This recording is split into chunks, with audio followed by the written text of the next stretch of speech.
There's a lot of cluelessness present in the hearts of Herod the Tetrarch and those around him.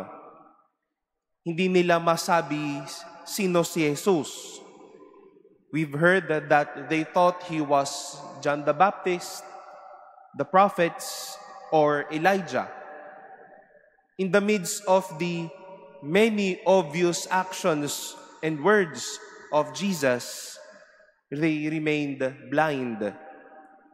Nakikilala na si Jesus, nagpapakilala na si Jesus ng sarili niya, pero wala pa din. They've not appreciated or they've not been appreciative with the presence of Christ. They've not been mindful of His presence. If there's one thing they lack, they also lack true discipleship. Nagkulang sila sa totoong pagsunod, sa totoong pakikinig at sa totoong pagtingin kay Jesus. If not for any ambition, they would know that it was Jesus who healed, that they would know that this person taught people well. They would know that he lived his life well for others. My dear brothers and sisters, on our end, as we continue our days as Christians, I hope we won't be clueless Christians or Christians who would not have that pure discipleship within.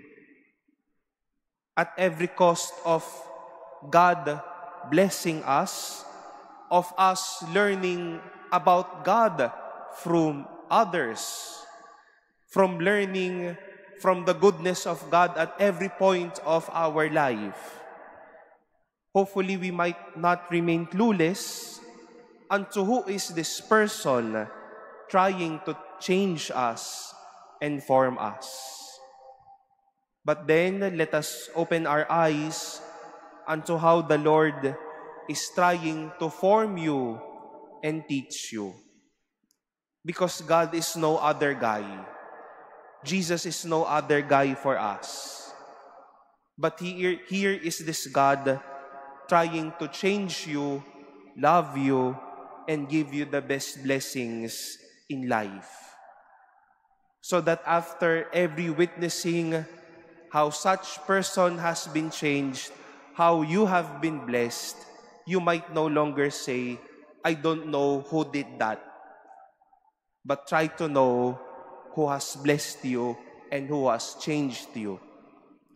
Let us not remain clueless or blind unto who is this person blessing us and guiding us.